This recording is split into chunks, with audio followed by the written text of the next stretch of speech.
Salut, bienvenue dans cette vidéo que je te fais aujourd'hui sur ce que je pense être un phénomène non pas de société, mais en fait, si tu veux, une nouvelle norme, en fait, tout simplement. Comme tu as vu dans le titre, j'arrête, non mais c'est pas moi, hein, je te donne l'info. C'est juste, voilà, c'est juste pour dire, je me rends compte que de plus en plus, il y a pas mal de personnes qui étaient dans la permaculture ou qui étaient dans ce qu'on va appeler de manière plus globale jardinage au naturel et qui dernièrement, alors c'est difficile à quantifier que dernièrement, est-ce que c'est cette année, l'année dernière, enfin tu vois, j'ai envie de te dire dans cette décennie, voilà, on va dire ça comme ça, voir les 4-5 dernières années, franchement j'ai pas calculé ce genre de choses, ont décidé d'arrêter tout simplement la permaculture, partant du concept et du principe que ça ne fonctionnait pas. C'est vraiment ça que je voulais un petit peu brosser, en sachant que, tu sais, il y a eu un espèce de grand mouvement, j'ai envie de te dire, pas forcément début de, je dirais, ouais, entre 2005 et 2010, de mémoire, hein, c'était autour de ça, un espèce de grand engouement, que ce soit, surtout médiatique en définitif, autour de la permaculture, où on en parlait beaucoup, il y avait voilà, toute une émulsion autour de ça, qui se résumait d'ailleurs dans la majeure partie de ceux qui montraient des images de ce que était la représentation de la permaculture, en fait une grosse butte avec de la paille par-dessus.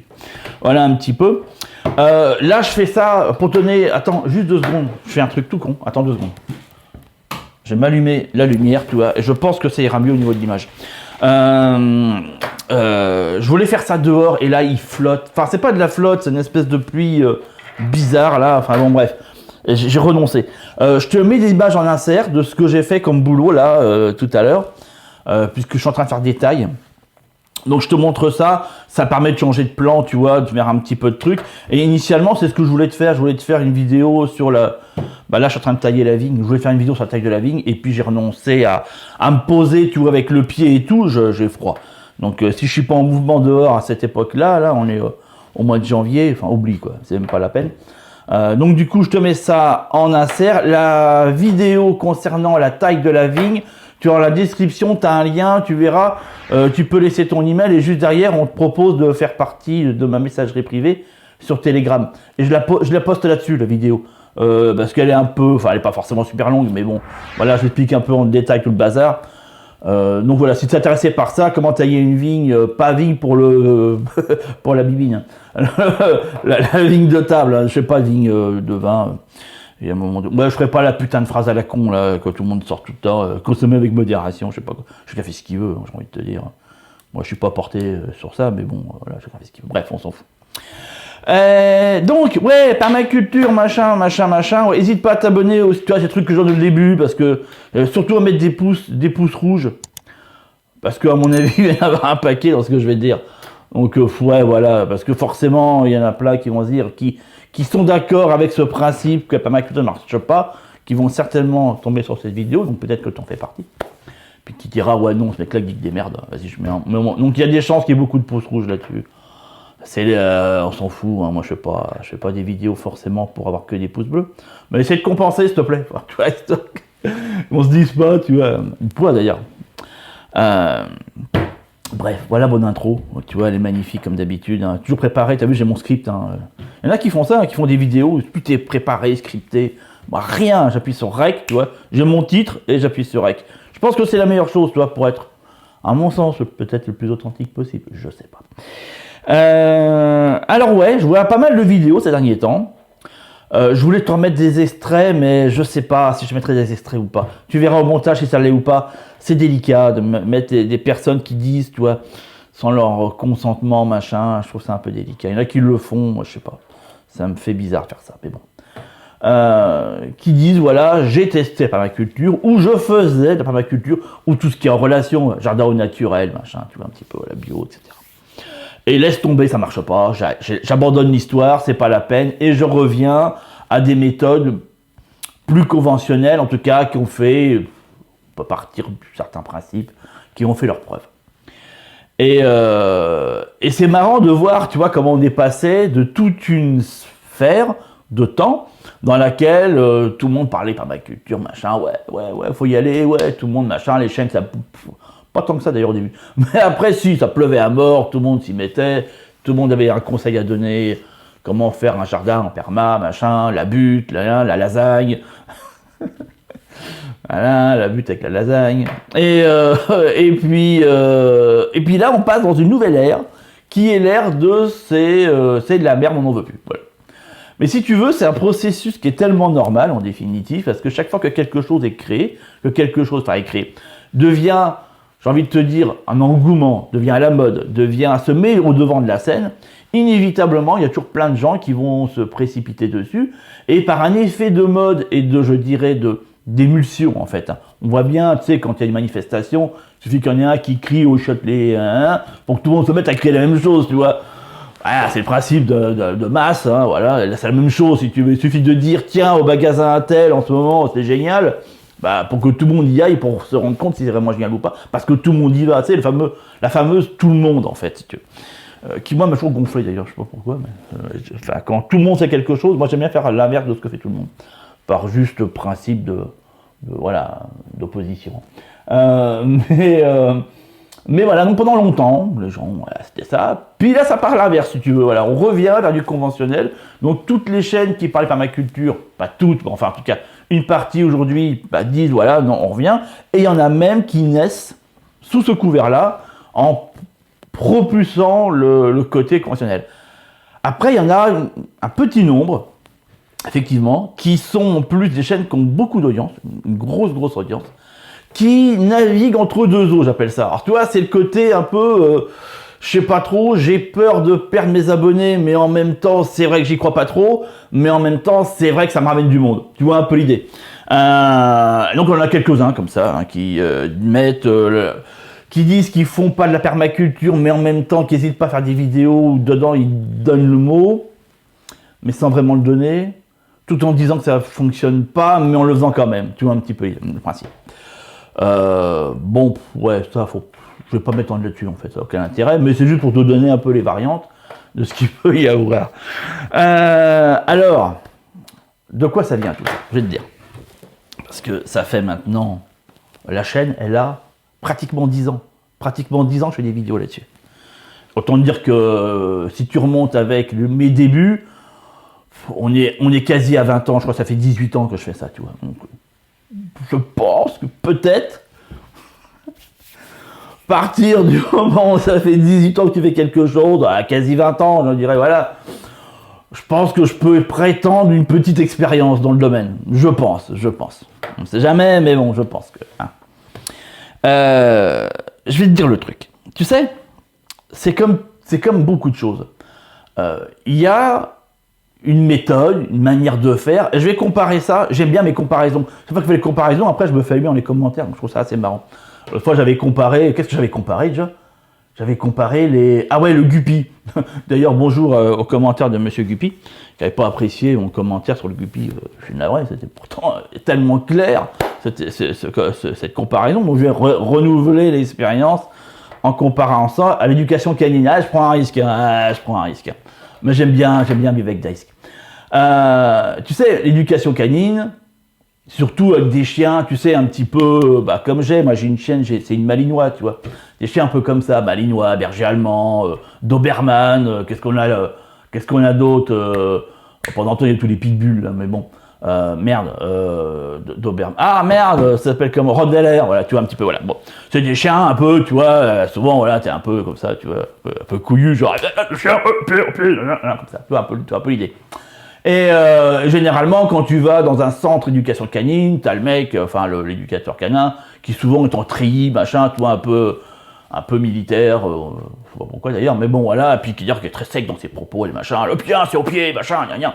Tu vois, puis t'entends siffler, t'as le chien qui rampe, qui bouge, qui se lève, qui se met droit, qui se met assis, qui obéit aux ordres. C'est l'idée, tu comprends. Beaucoup d'ailleurs sont dans cette manière de voir le rapport avec le chien, comme ça, en disant ah ouais, mais c'est des chiens quand même qui sont considérés un peu dangereux, machin, enfin d'attaque, enfin tu vois un petit peu, voilà, toute l'imagerie qu'il y a autour du berger allemand, malinois et compagnie, quoi. Et c'est la manière dans laquelle il faut faire, c'est impératif, il faut faire comme ça. Et donc voilà, il faut agir avec le chien comme si c'était une espèce d'esclave, toi, que que tu diriges selon ta volonté, ton envie, ton humeur. Voilà, c'est le principe de base. Tu vois un petit peu, là, je mets la relation avec le potager ou conventionnel, tu vois un peu, face à face. Et puis, il suffit que là-dedans, une nouvelle mode arrive, en l'occurrence, là, pour le... Si tu veux le côté... J'étais un chien, ça va te faire marrer d'ailleurs. Ce que je vais te raconter, ça fait double emploi, on va parler potager et clébard.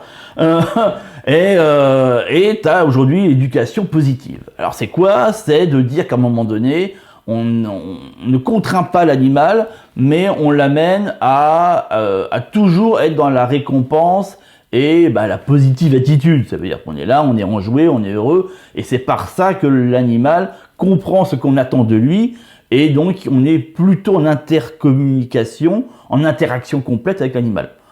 On peut se poser la question comment on interagit avec un chien. Crois-moi, ça fait maintenant plus de 20 ans que j'en ai, et je peux te dire que c'est le cas. On peut interagir avec avec un chien qui nous comprend parfaitement à partir du moment où on a compris ses codes. C'est un peu ça, toi, le principe de l'éducation positive. Alors bien entendu, tu te doutes bien que tous ceux qui sont dans l'éducation, j'apporte un nom d'ailleurs, je ne me rappelle plus comment ça s'appelle. Je ne sais plus, ça a un nom particulier, mais le nom m'échappe complètement.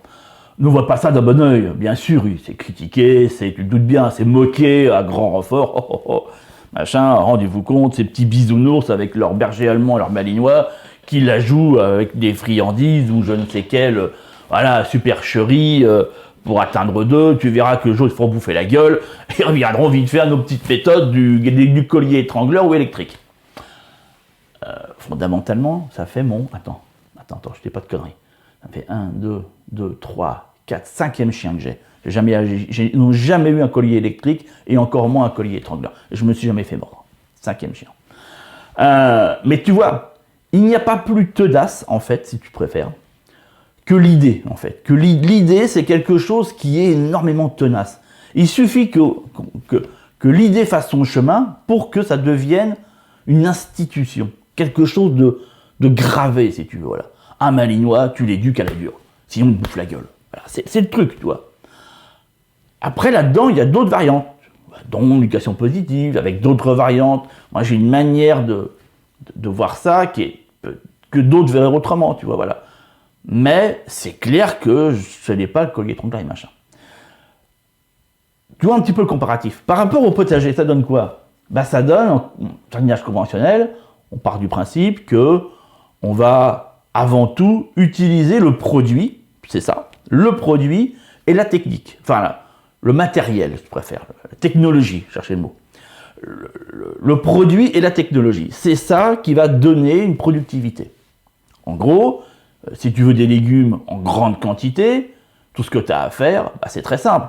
Mettre de l'engrais, t'en arroses, tu mets tes graines, généralement tu préfères quand même des graines de chez Beaumont ou Villemorin, et puis tu arroses copieusement, parce que de toute façon elles sont enduites tes graines, donc il n'y a pas de souci, ça va germer, ça ne pourrira pas.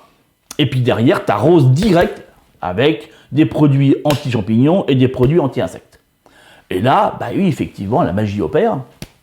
Tu obtiens des légumes, souvent même de gros calibre, surtout si tu as un petit peu surdosé au niveau des engrais phosphatés.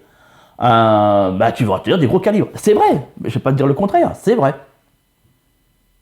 Après, tu as tout, j'ai envie de te dire, ce qui tourne autour de cette stratégie-là. Après, il faut l'accepter. Voilà. Le fait de se nourrir de légumes qu'on bouffait de la chimie, le fait que ton jardin, c'est un no man's land, etc. etc. Bon. Mais ça, si tu veux, c'est la manière de voir le potager depuis des lustres. Il y a des générations, si tu veux, qui ont succédé avec des stratégies liées à ça, qui se perpétuent de génération en génération et qui sont données comme un état de fait. C'est un état de fait. Un exemple, tu vois, d'une vidéo que j'ai vue dernièrement, où c'est justement une personne qui était en permaculture, qui est revenue en conventionnel, qui dit, voilà, le compost, quand tu le mets sur le sol, il faut le mélanger avec de la terre. Si tu ne le mélanges pas avec de la terre, si tu ne le mélanges pas dans la terre, c'est pas un mélange compost-terre, eh bien, ça te donne une terre artificielle. Si tu ne laisses que en surface, ça te donne une terre artificielle. Tu vois, c'est ça. Tu vois, c'est le type d'exemple que je peux te donner.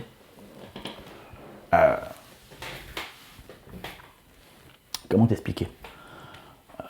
Le jardinage naturel, la permaculture, appelons ça permaculture pour globaliser. Bon.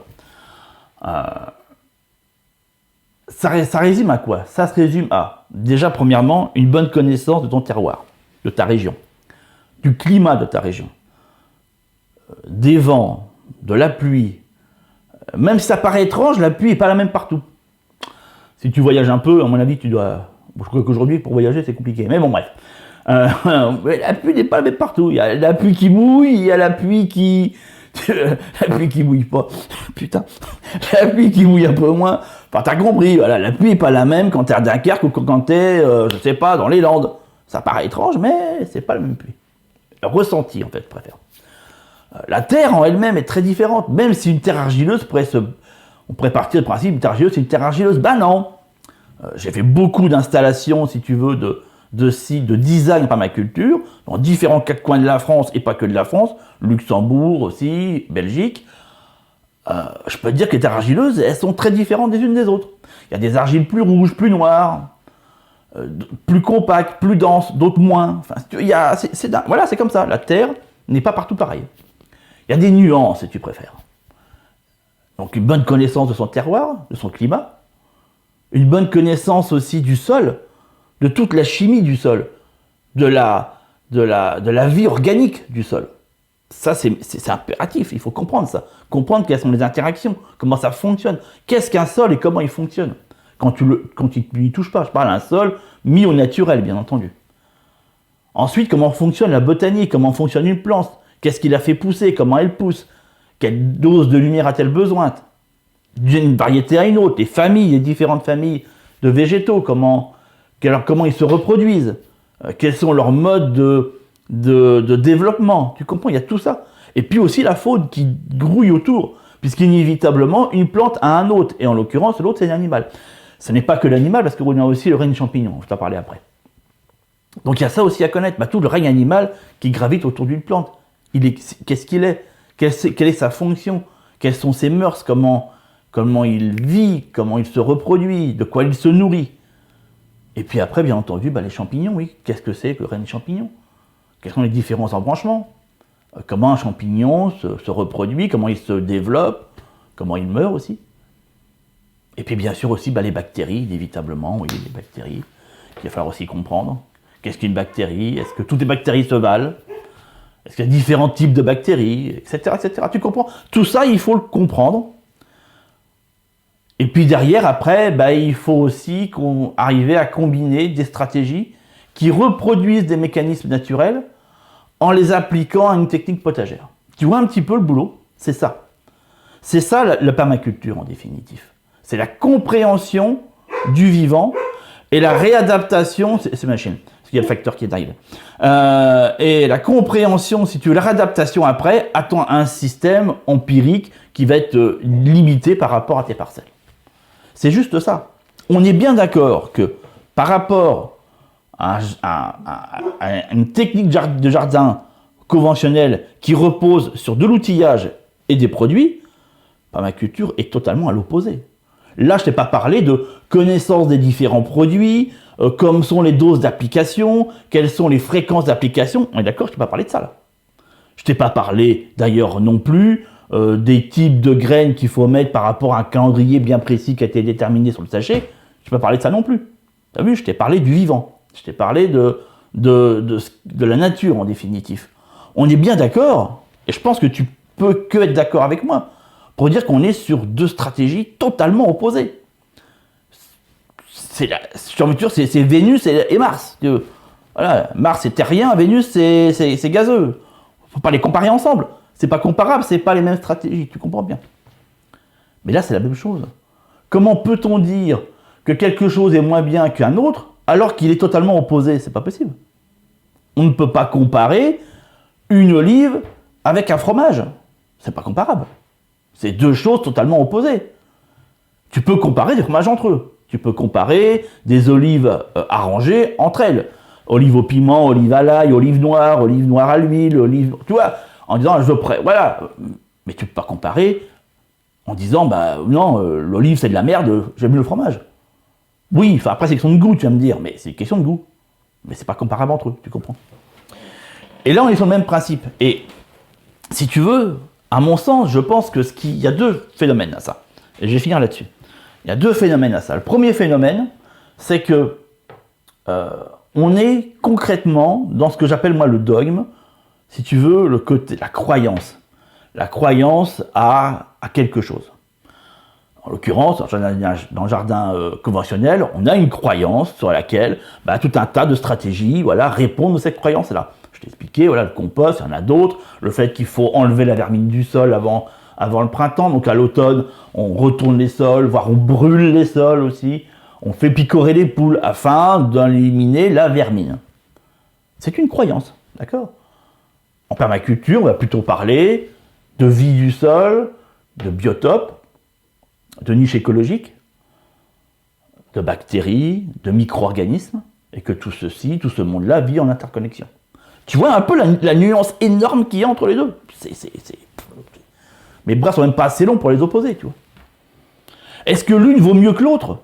Je vais te répondre absolument pas. C'est même pas que l'une vaut mieux que l'autre, parce que c'est ça qu'il s'agit actuellement. C'est d'aller comparer les choses. Ouais, conventionnel, c'est mieux que la perma. Mais non, je peux donner l'info. Permaculture n'est pas mieux que le conventionnel. Et d'ailleurs, le conventionnel n'est pas mieux que la permaculture. C'est deux choses totalement opposées, avec un regard qui est mais absolument pas dans la même direction. Là, tu commences à comprendre que ceux qui s'amusent à mélanger les deux, ouais, c'est de la merde. Oui, d'accord. Parce que là, tu t'amuses en fait. Hein, tu fais semblant. C'est pas possible. Tu peux pas mélanger ces deux trucs-là. Ça peut pas se mélanger. C'est comme se dire, je vais mélanger de l'huile avec de l'eau. Tu peux toujours essayer. Ça va revenir à un moment donné avec l'huile qui va être au-dessus et l'eau qui va être en dessous. Enfin, je suis désolé. C'est un principe comme ça. Voilà. Tu pourras faire ce que tu veux. Tu finiras toujours par la même chose. Parce que, voilà. C'est un principe scientifique. Et là, on est dans la même chose. D'un côté, le conventionnel va utiliser le produit, la technologie, comme source, comme référence. Permaculture va utiliser la science. Tu vois un peu la nuance qu'il y a entre les deux? Et moi, tout ce que je vous donne sur cette chaîne, et je tiens toujours à ça, je fais toujours référence à des notions scientifiques. Parce que je vais te dire un truc. Si aujourd'hui on en est là, parce qu'il faut être très clair à un moment donné, tu vois, il faut arrêter de tortiller du cul pour chier droit, comme disait le vieil adage. C'est que si on en est là aujourd'hui, c'est parce qu'on a beaucoup de personnes qui se sont mis dans la permaculture et qui n'y connaissaient strictement rien, qui se sont plus ou moins formés, sur en plus, si tu veux, des données à la base qui ne répondent pas, je dirais, de données, c'est difficile de dire le mot officiel, mais tu comprends ce que je veux dire, de ce qui faisait la source. Non, on a pris des trucs dérivés qui ont été retraficotés par des gens qui n'y connaissaient pas grand-chose, mais qui ont écrit par rapport à ça. Et donc, on se fie à ça. Et en aucun cas, la science était mise en avant. En aucun cas, ceux qui parlent permaculture, d'ailleurs, toujours aujourd'hui, hein, on est toujours dedans. Il y a de grandes chaînes de permaculture qui ne tiennent toujours pas compte de la science. Alors qu'elle est fondamentale. Elle est fondamentale. C'est la base même du principe lié à la permaculture. Si tu veux pouvoir en faire, et si tu veux que ça fonctionne, il est inévitable que tu t'y intéresses. Au principe scientifique du vivant, c'est indispensable. Tu ne peux pas faire sans. C'est pas possible. Et donc du coup, à partir du moment où tu ne mets pas ça en avant, mais que tu mets juste en avant l'aspect technique, tu vois un petit peu là comment je fais mon lien? Bah c'est juste des vidéos qui t'expliquent comment fabriquer une butte, comment mettre de la paille, comment faire une lasagne. Mais ça, je vais être très clair avec toi, si tu te cantonnes que là-dessus, mais ça ne fonctionnera pas. Et c'est logique, ça ne fonctionne pas, puisqu'on utilise la même stratégie que le conventionnel, qui repose sur la technique, la stratégie, enfin la technique liée à l'outil et puis au produit. Mais c'est pas compatible ensemble. Tu vois un peu là dans le délire auquel ça a été? C'est ça. Comment veux-tu que ça... C'est pas possible, ça ne peut pas fonctionner. Ça ne peut pas fonctionner sur ces principes-là.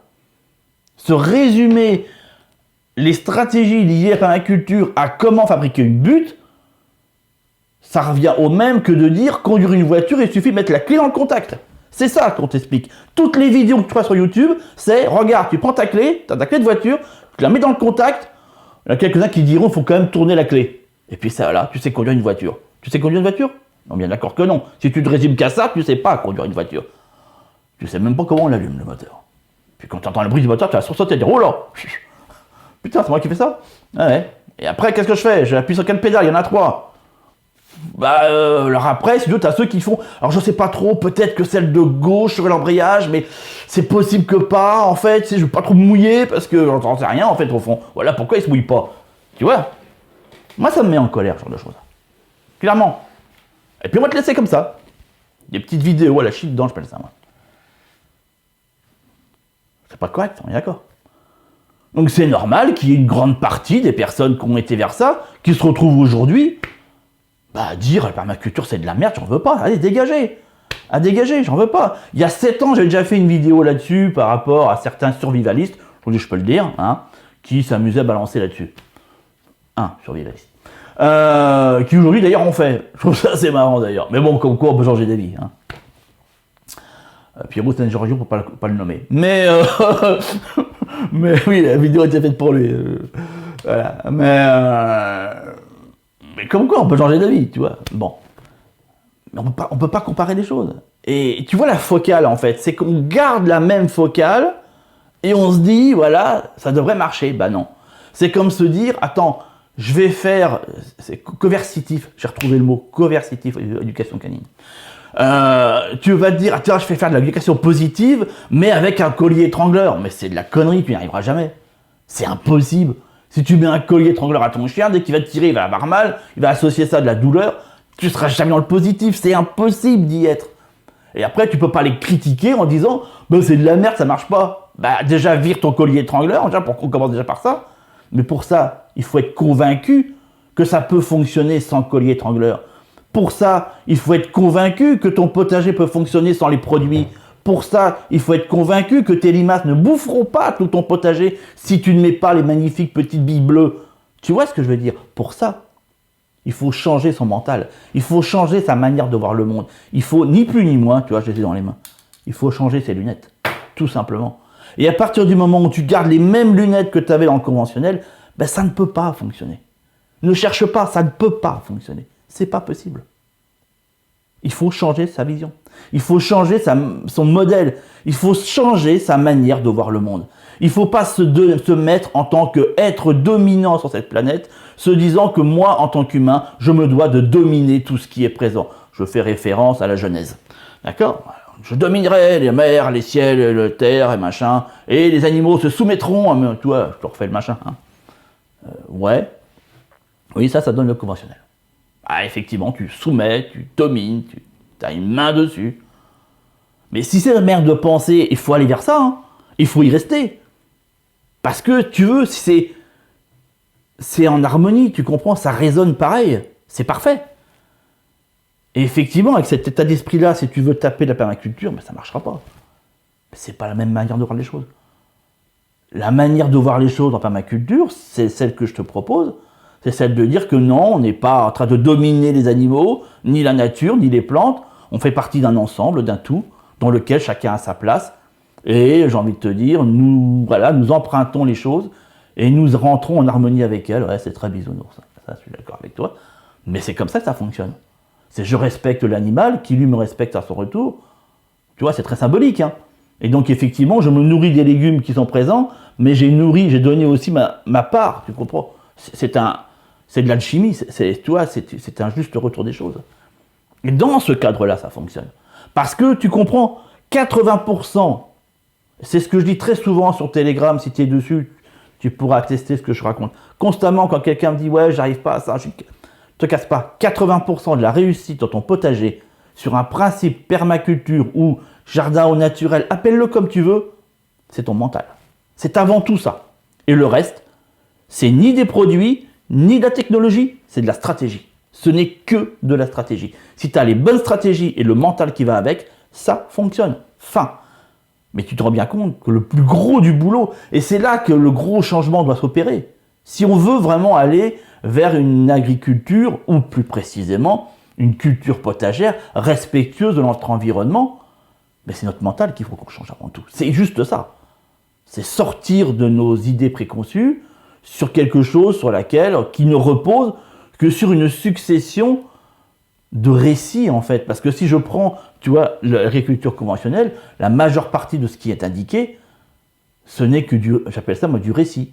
Ça ne repose majoritairement, et je l'ai démontré à plusieurs reprises sur cette chaîne, ça ne repose sur aucun fait scientifique.